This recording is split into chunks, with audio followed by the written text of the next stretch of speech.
In this video, I will present a number of observations and challenge Mr. D F to explain any or all of them in terms of a flat Earth.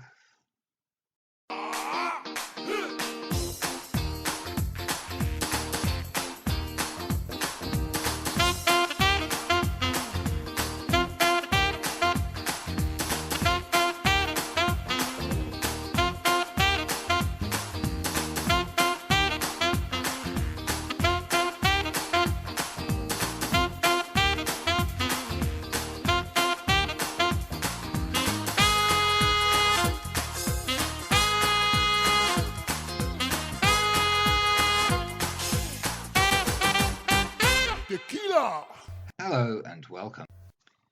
Many of you will be familiar with the YouTube channel and YouTuber and go by the name of Sleeping Warrior.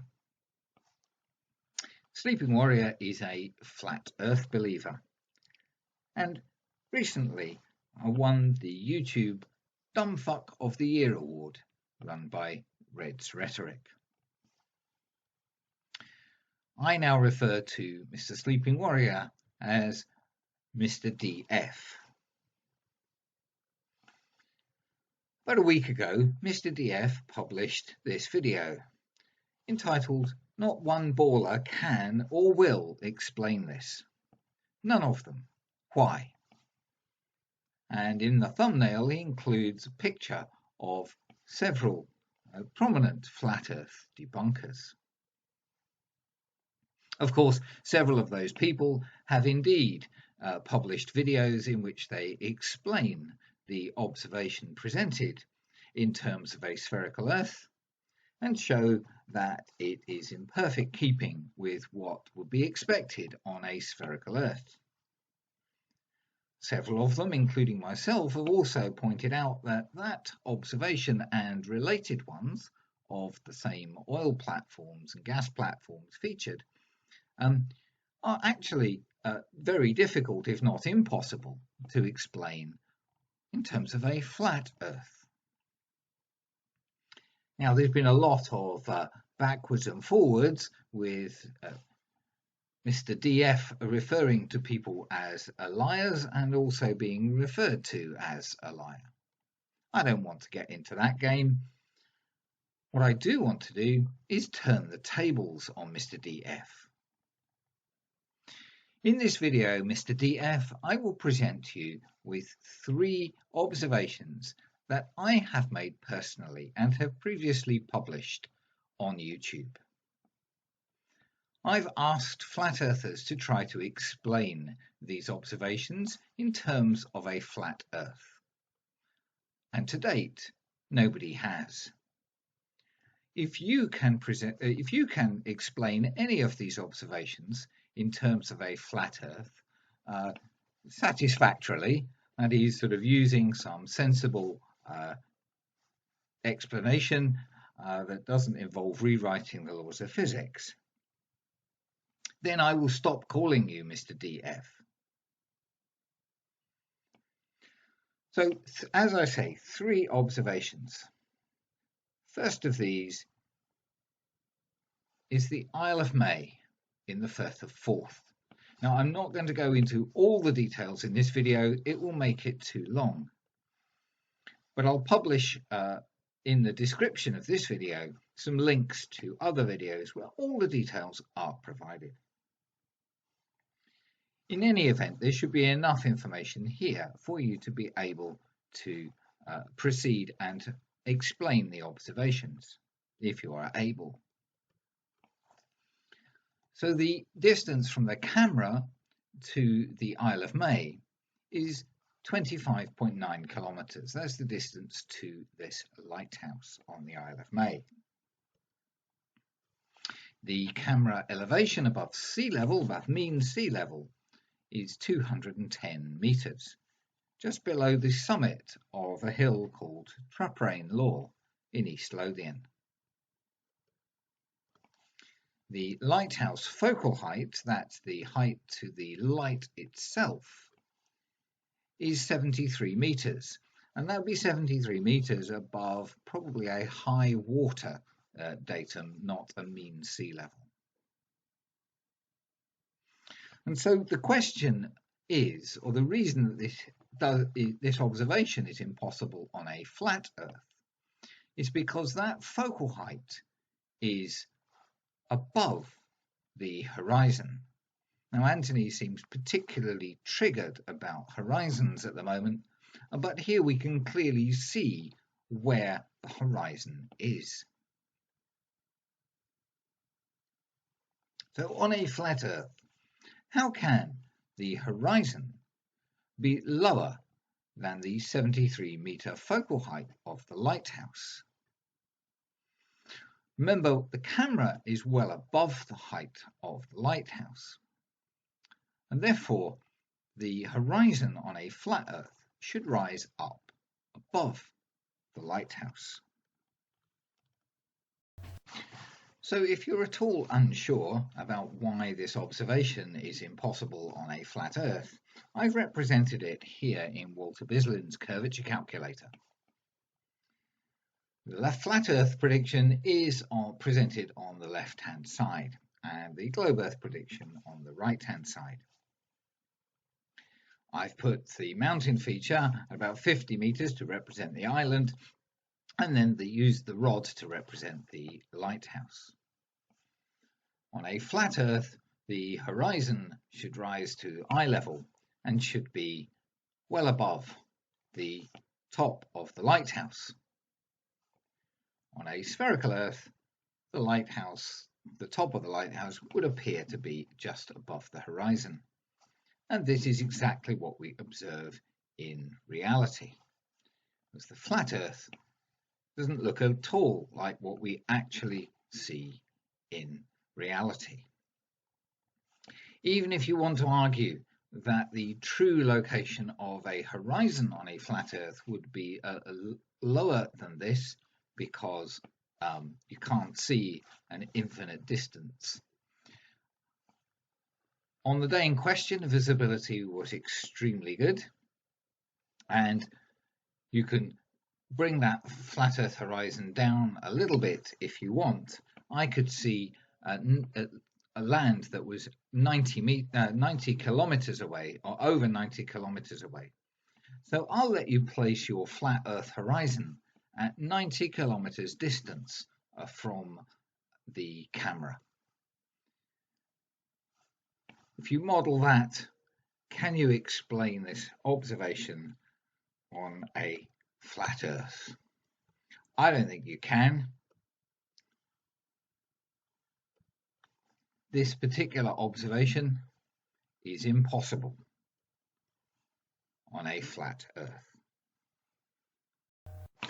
So the second observation that I want to present is this one, of some islands off the coast of East Lothian. These are photographed from the village of Aberdour on the Fife coast.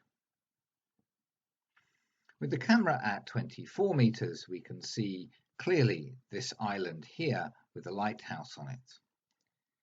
Whether we can see all of that island down to the shoreline is not easy to tell on this particular day. The visibility wasn't perfect by any means, but we can see the island clearly enough. And if we adjust the levels in some software, it becomes a little clearer to see. As the camera elevation is reduced, the amount of the island below the lighthouse that we can see reduces as well, until at a 3-meter camera elevation, only the top of the lighthouse tower is actually visible. A little bit of inferior miraging going on here, and so the portion of the lighthouse that we can see is mirrored and reflected here. Once again, matching this observation in Walter Bislin's curvature calculator, and I'm taking into account the fact that it was low tide at the time the photographs were taken. So a couple of meters has been added to some of the heights here. don't get bogged down in that particular detail. Here we see the flat Earth prediction and the spherical Earth prediction for the 24 or now 26 meter camera elevation and the 36 meter height to the light of the lighthouse. On a flat Earth, we would expect to see the whole of the island to the tip of the lighthouse. And as I said, it's not possible to say whether that is in fact what we are seeing here. I don't think it is. There should be some land joining this part of Phaedra to this one at low tide, and we don't see that. On a globe Earth, we expect a small portion of the island to be hidden from our view, but to clearly be able to see the whole of the lighthouse. Moving to the lower camera elevation, 3 meters above mean sea level, 5 meters above actual sea level. And now we can't see any of the island, and we only see the tower of the lighthouse. A little bit of inferior mirage type effect going on here near to the horizon. This is a true sky water horizon, Anthony, or Mr. Dumbfuck, as I should call you. So we're seeing this image reflected here in the inferior mirage, but still we're only seeing the top of the lighthouse tower. But on a flat Earth, the prediction is that we should see the whole of the island all the way to the tip of the tower. Whereas on a spherical Earth, we predict that we should see only the top of the lighthouse. The islands of Bass Rock and Craigleith act as a nice sort of internal reference here, showing that we also see a far reduced portion of Bass Rock and that most of Craigleith disappears completely from our view. So once again, I have an observation that I think is impossible to explain on a flat Earth. And Mr. D F, your job, if you choose to accept your mission impossible, is to explain this observation in terms of a flat Earth without rewriting the laws of physics. So if Mr. D F bothers to attempt to explain these observations in terms of a flat Earth, I think he'll be stumped by the first two. But even if he does manage to cobble something together in an attempt to explain the first two, I think he's going to completely fail with this one. This is a view taken from Traprain Law in East Lothian in Scotland. Many of you will have seen it before, but let's go over it briefly again. The camera is at the top of Traprain Law, right next to the survey point, so we know the exact height of the camera above sea level. On the left-hand side of the image, you can see a tower. This is called the Hopetoun Monument. It stands on the top of Byers Hill in East Lothian, and the top of the monument is 210 metres above sea level, and it is 8.2 kilometres from the camera. This means we're looking at a very slight downward angle to the top of the monument. And that means that we can draw a line across our image and know that any object which is further away from us than 8.2 kilometres and is 210 metres tall or taller must appear above that line if the Earth is flat. This is clearly explained, if you don't understand why, in my earlier videos showing this observation. But if you want to imagine perhaps that there is a wall where the Hope Monument is that extends right across the image, 210 meters above sea level. And you are standing on top of a hill that's just a little bit taller than that wall. Imagine an object that is 210 meters tall or taller beyond the wall. Would you be able to see the top of it? Yes, of course you would. A tree growing on the other side of that wall, you would be able to see the top portion of that tree if it was more than 210 meters tall. A hill or a mountain more than 210 meters tall, you would be able to see the top of that hill or mountain. If the Earth was flat. If the Earth is actually spherical and the surface curves down away from us as we look out over it, then we would expect that objects greater than 210 meters tall would disappear below the line, below the top of our imaginary wall. And that is indeed what happens. Ben Lomond is 974 meters tall and 125 kilometers away. Ben Narnain is 927 meters at its summit and 135 kilometers away, and Benim is 1011 meters at the summit and 137 kilometers away.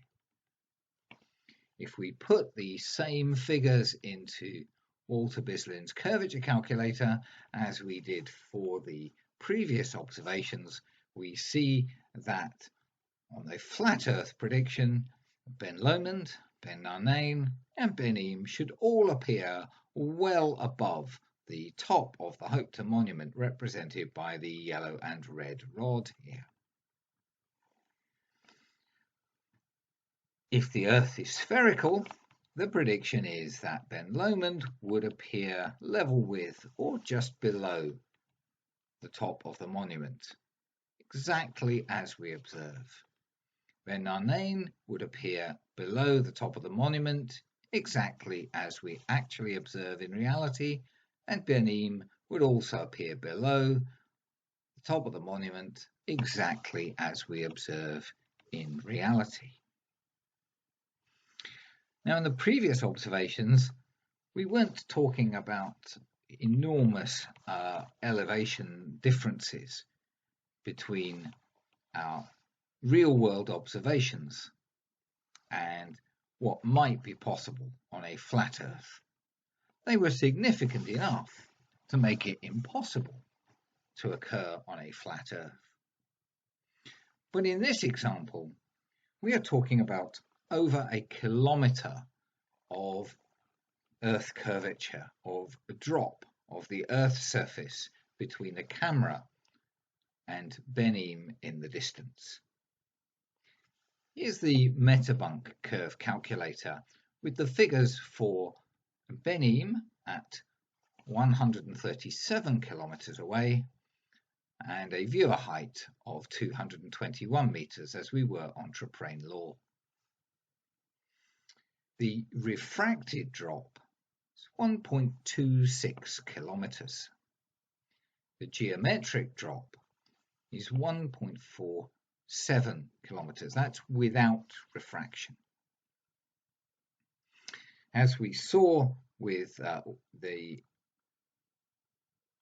modeling in Walter's calculator, using refraction, standard refraction, we match the observation perfectly. And so that means we are observing here a 1.26 kilometer demonstration of Earth curvature. So, Anthony,